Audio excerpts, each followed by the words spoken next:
प्यारे दोस्तों और भाइयों, एक विशेष गुण और एक विशेषता के बारे में आज आपके समक्ष कुछ बातें रखने का इरादा है। और वो विशेषता या गुण है दया और कृपा।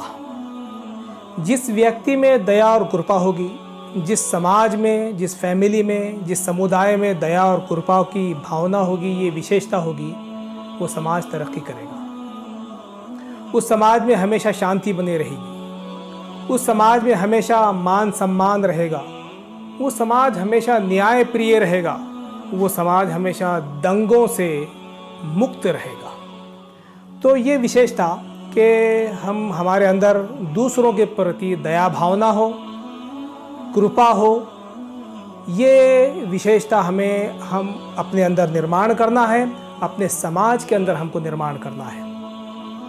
प्रेषित मोहम्मद सल्लल्लाहु अलैहि वसल्लम के उपदेशों का जब हम अध्ययन करते हैं तो हमें मिलता है कि प्रेषित मोहम्मद सल्लल्लाहु अलैहि वसल्लम ने सारी सृष्टि के साथ कृपा और दया करने की भावनाओं को उभारने के उपदेश दिए हैं। लोगों को उभारा है कि तुम्हारे अंदर ये विशेषता होनी चाहिए, तुम्हारे अंदर ये गुण होना चाहिए। तुम सारी सृष्टि के साथ दया और कृपा का मामला करो, छोटा हो या बड़ा, नर हो या नारी, कोई भी इंसान हो, किसी भी जात का हो, किसी भी धर्म का हो, हिंदू हो, मुस्लिम हो, सिख हो, ईसाई हो, एससी एसटी ओबीसी हो, किसी को धर्म को अगर ना मानता हो, नास्तिक हो, कोई भी हो, सबके साथ दया करो, सबके साथ कृपा करो।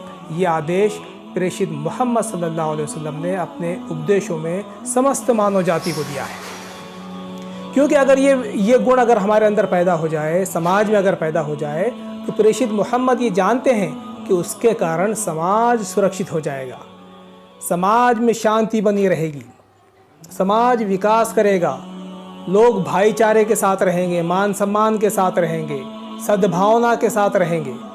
और अगर ये गुण किसी में नहीं है, किसी व्यक्ति में दया भावना नहीं है, कृपाशीलता नहीं है, किसी समाज में अगर ये नहीं है, वो समाज में कभी शांति नहीं आ सकती। वो समाज बर्बाद हो जाता है।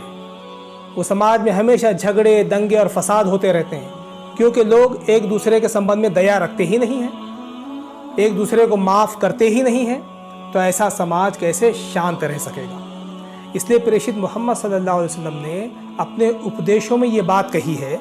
आपने कहा, बुखारी शरीफ की हदीस है कि जो व्यक्ति लोगों के ऊपर दया नहीं करता, अल्लाह उसके ऊपर भी दया नहीं करता। एक जगह आपने कहा कि तुम धरती वालों पर रहम करो, दया करो, कृपा करो, आसमान वाला तुम पर कृपा करेगा, तुम पर दया करेगा। एक और उपदेश में आपने कहा कि तुम सच्चे श्रद्धावंत नहीं हो सकते यहाँ तक कि आपस में एक दूसरे के ऊपर दया और कृपा न करो।